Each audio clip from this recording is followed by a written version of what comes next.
the subscriptions. I just want to be able to pay one upfront cost to purchase a product and have it forever. Why is that so hard?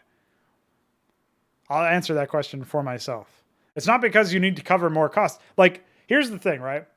So recently I got kicked off of a YouTube premium plan that I wasn't personally paying for. I was just on the family plan.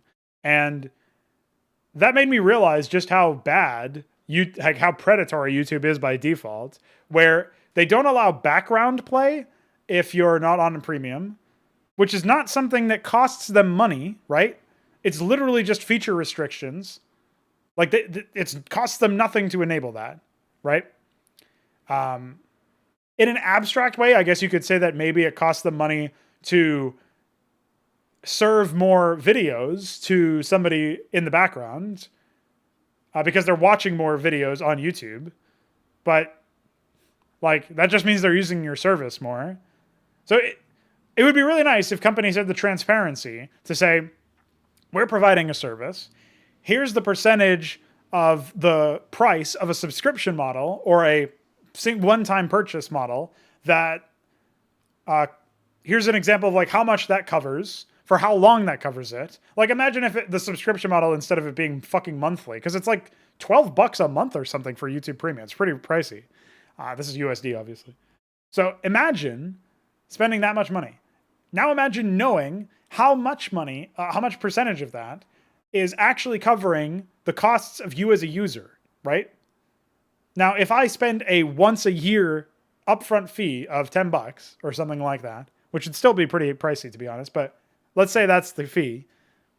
I think YouTube is still making money off of my purchase because I don't think it costs them $10 per user for an entire year's worth of serving, video, and doing so without making money back on ads. I'm pretty sure it doesn't cost that much money.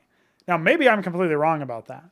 But if they were transparent and said, here's our balance sheet, basically, like here's how much money it takes to, operate the servers or whatever, like I would have no argument against it, right? I would have no argument against that unless I thought that they fudged their numbers or some shit, but we'll assume that actually they didn't.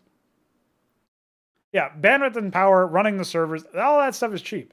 Like, I think $10 a year is pretty fucking good for YouTube. If they get that from anybody who wants to avoid ads, that's something where I still think it's overpriced, but I'll still do it, probably.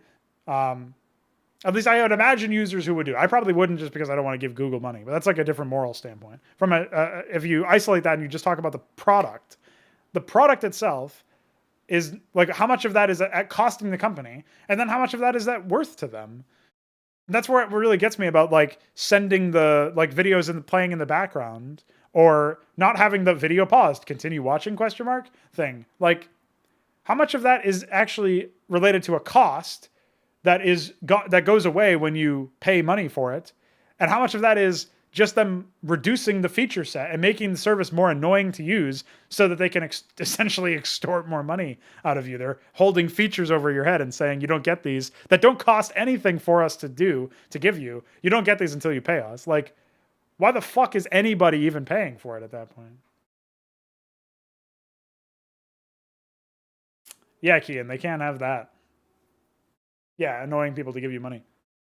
That's actually, I fundamentally, even though I sound very dour in a lot of these streams or in a lot of the contexts where people ask me questions about stuff, I actually believe that people will spend money on a product that they believe in. They'll pay a fair price for the value that they get, and they might even go above and beyond as a gesture of goodwill and maybe donate extra for operating servers or whatever the costs are for development. If they really feel that the product adds to their life and improves their life. So, like, you don't actually need to be predatory in your charging or your subscriptions or your fucking, your general pricing model. And you don't need to annoy people into buying a premium, package or something, just so that they, like, you don't need to extort money out of them.